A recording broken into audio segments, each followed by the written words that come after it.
اگر چاہتے ہیں کہ کوئی ایسا عمل ہو جو رونگٹے کھڑے کر دینے والا عمل ہو، رونگٹے کھڑے کر دینے والا عمل ہو، رونگٹے کھڑے کر دینے والا عمل ہو، اگر آپ چاہتے ہیں کوئی ایسا عمل ہو تو ایک بار سورت اخلاص قل ہو اللہ پڑھے، صرف ایک بار، صرف ایک بار سورت اخلاص پڑھے، صرف ایک بار. اور جب پہنچے نا اللہ الصمد قل هو اللہ احد اللہ الصمد.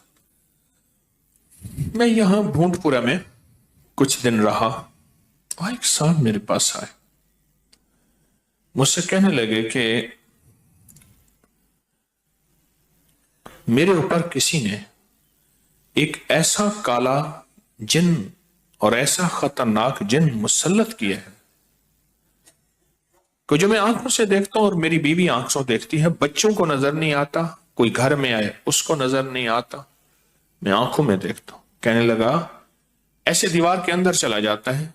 پھر دیوار سے باہر نکل آتا ہے، چھت کے اندر جاتا ہے اور چھت پھٹتی محسوس ہوتی ہے، ہم ڈر کے بعض اوقات ہٹ جاتے ہیں کہ چھت پھٹی ہے گر نہ جائے، پھر وہ مل جاتی ہے، پھر ایسے چلا جاتا ہے. وہ کالا جن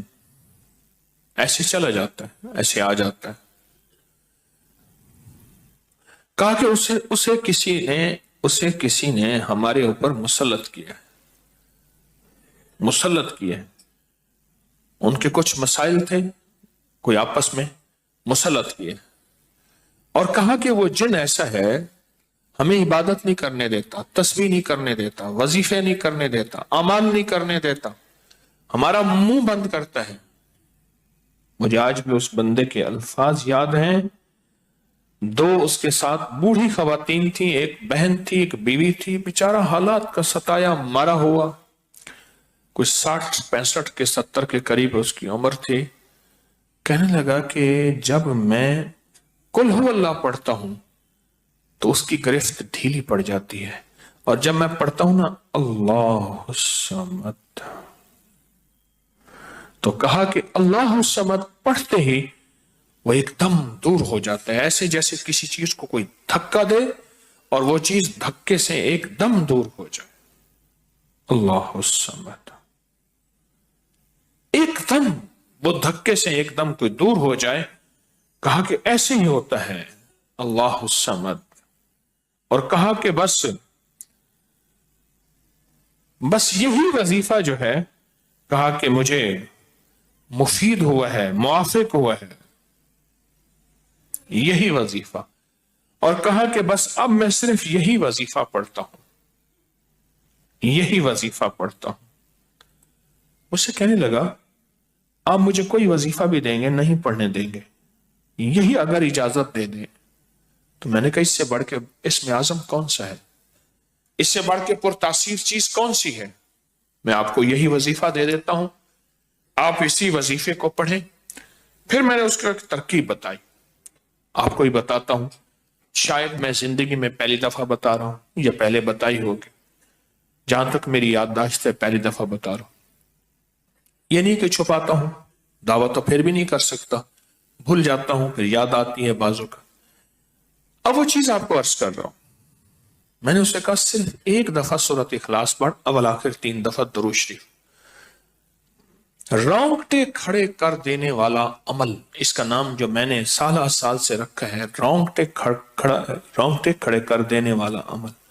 حدیث میں آتا ہے، مفہوم ہے کہ جب بندے کی اضطراری کیفیت ہوتی ہے، بے چین، بے قرار، پریشان ہوتا ہے، مضطر، اس وقت عرش الہی ایک دم میں حرکت میں آتا ہے، رحمت متوجہ ہوتی ہے اور اللہ کا عرش ہل جاتا ہے. رونگٹے کھڑے کر دینے والا عمل، ایسا عمل جس میں انسان جو ہے بس ایک پل میں ایسے بے چین بے قرار ہو. اس کی ترکیب یہ ہے کہ والا کر درود پاک 3 بار، ایک دفعہ سورۃ اخلاص پڑھیں، اور پڑھ کے جب اللہ الصمد پہ پہنچے نا تو اس کو ہلکا ہلکا دل میں دہرائیں، اللہ الصمد اللہ الصمد، دہرائیں، توجہ سے دہراتے جائیں، دہراتے جائیں، دہراتے جائیں. پہلے الفاظ آتے ہیں غور سے سنیے گا، پہلے الفاظ آتے ہیں، پھر کیفیات آتی، پہلے الفاظ آتے ہیں پھر کیفیات آتی ہے، پہلے الفاظ آتے ہیں، انسان پہلے الفاظ سے، بچہ نا، اسی بچے کو آپ ایسے لوگوں میں، بچے کو ایسے لوگوں کے ساتھ پلنے کے لیے جو بول نہیں سکتے، بچہ کبھی نہیں بولے گا، ہوں ہاں کرے گا، کرے گا، بول نہیں سکے گا، کیونکہ بچہ الفاظ چنتا ہے پھر وہ الفاظ بولتا ہے، پہلے الفاظ ہوتے ہیں۔ کسی نے پوچھا، حضرت میرا دل ذکر نہیں کرتا، بس زبان سے کرتا ہوں۔ کہا مبارک ہو، اللہ نے جسم کے ایک حصے زبان کو قبول کر لیا ہے، اس کو نہ چھوڑنا، ایک وقت آئے گا دل بھی قبول ہو جائے گا، ایک وقت آئے گا دل بھی قبول ہو جائے گا، اس زبان والے ذکر کو نہ چھوڑنا، ایک وقت آئے گا دل بھی قبول ہو جائے گا، اس کو نہ چھوڑنا، اس کو نہ چھوڑنا، حقیقت کہہ رہا ہوں۔ میں نے اس سے کہا کہ ایک ایسا کام کر، تنہائی میں بیٹھ، اور تنہائی میں بیٹھ کے نا، بس صرف تو ہو، اللہ ہو اور بندہ ہو، تنہائی میں بیٹھ، اور تنہائی میں بیٹھ کر، تنہائی میں بیٹھ کر آپ نے ذکر کرنا، تنہائی میں بیٹھ کر آپ نے ذکر کرنا، تنہائی میں بیٹھ کر، اور اللہ الصمد کی ضربیں لگانی ہے دل پہ، دل پہ، دل پہ۔ پڑھنی صرف ایک دفعہ سورۃ اخلاص ہے، اور جب دیکھیں نا رونگٹے کھڑے ہو گئے ہیں اور انگ انگ میں سے آنسو بہنا شروع ہوئے ہیں، آنکھوں سے، آنسوں سے، اور دل سے، اور کیفیات سے، ہر جسم کا حصہ اللہ کی طرف متوجہ ہو گیا ہے، ہر دل کا حصہ، ہر جسم کا حصہ، ہر رگ رگ رگ رگ رگ رگ اللہ کی طرف متوجہ ہو گئی ہے، تو پھر اللہ کے ساتھ تعلق بنا، اور اپنی مراد، اپنی آس، اپنی امید اللہ کے سامنے پیش کر، اپنی مراد، اپنی آس، اپنی امید اللہ کے سامنے پیش کر، اور اللہ الصمد کو دوہرا دوہرا دوہرا دوہرا دوہرا۔ یہ جو جنگلوں میں کہتے ہیں چلا کیا فلاں بابا جی نے، پہاڑوں کی غاروں میں چلا کیا فلاں بابا جی نے، کنووں کے اندر چلا کیا، ابھی بھی ایسے کنویں موجود ہیں جس کے نیچے اتر کے پانی بھرتے تھے، اس کو ہمارے برِ صغیر کی زبان میں باولی کہتے ہیں، اس میں نیچے جا کے پانی بھرتے تھے۔ میں نے بخارا کے اندر دیکھا اور کئی جگہ دیکھا، ٹھٹھا میں بھی ابھی وہ ہیں، ٹھٹھا میں لیکن خشک ہو چکے ہیں، نیچے جا کے پانی بھرنا، ان کنووں کی گہرائیوں میں جا کے، تنہائیوں میں بیٹھ کے، خشک کنووں میں اللہ الصمد اور ذکر، اس کی وجہ اندر تنہائیوں میں۔ یا پھر کیا کیا؟ کہا کہ روئی کو تھوڑا سا گیلا کر اور پیسی ہوئی کالی مرچیں اس میں ملا اور کانوں میں ڈال کہ کوئی آواز کانوں تک نہ پہنچے۔ میری اماں رحمت اللہ علیہ کے پاس طوطا تھا، تو اس طوطے کو کلمہ پڑھاتی تھی، رات کو پڑھا پڑھا کے نا اس کے کانوں پہ موم لگا دیتی تھی، میں نے خود دیکھا، کانوں پہ موم لگا دیتی تھی کہ ساری رات اس کے کانوں میں، ساری رات اس کے کانوں میں اور کوئی آواز نہ جائے، جاگ رہے اور کوئی آواز نہ جائے۔ اچھا ایسا کرتے رہے کرتے رہے، میں نے خود دیکھا کچھ عرصے کے بعد اس نے کلمہ پڑھنا شروع کر دیا۔ ایسے ہی ہم اگر مشق کر لیں، جانور کی مشق ہو جائے تو اس کو کلمہ زبان پہ آ جاتا ہے۔ اگر ہم کبھی بھی کسی جنگل ویرانے میں، کبھی گھر کی تنہائیوں میں، کبھی کہیں بھی ایک دفعہ سورۃ قل ہو اللہ پڑھیں اور ایک دفعہ سورۃ اخلاص پڑھیں، اور ایک دفعہ سورۃ اخلاص پڑھیں، لیکن اللہ الصمد کو بہت زیادہ دوہرائیں۔ اصل میں اللہ میں نقطہ نہیں، صمد میں نقطہ نہیں، یہ حروف صوامت ہیں، یہ بے نقطہ حروف ہیں، اور ان بے نقطہ حروف میں بہت طاقت بھی ہے، بہت تاثیر بھی ہے، بہت کمال بھی ہے۔ اللہم اغفر لی ولوالدی وللمؤمنین والمؤمنات والمسلمین والمسلمات۔ آپ اس وظیفے کو اٹھائیں،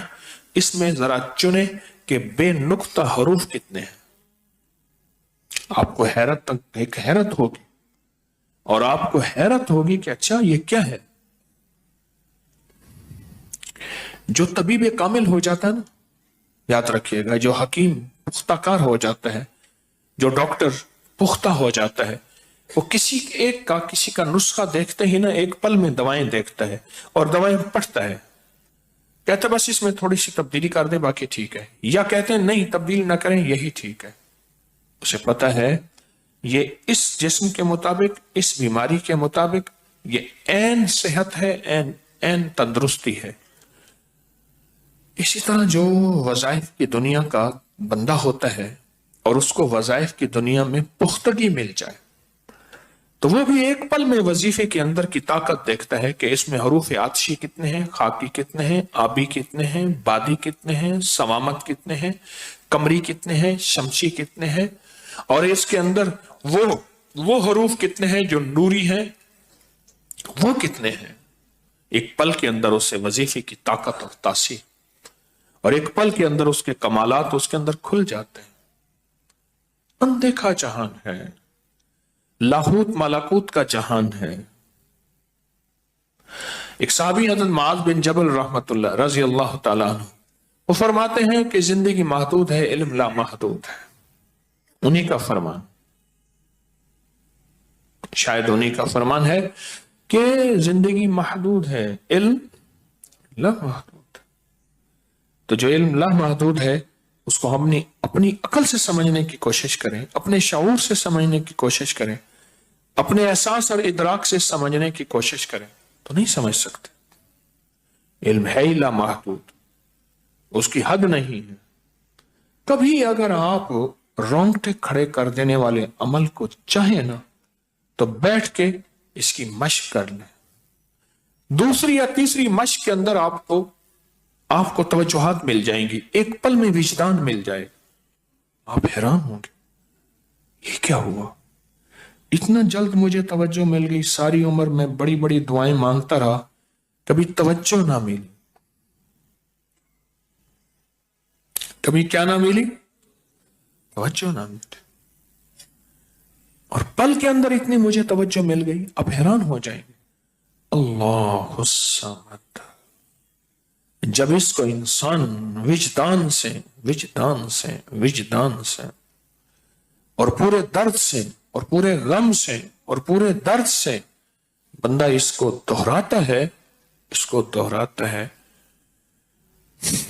اس کے اندر جتنے بھی حروف ہیں وہ سارے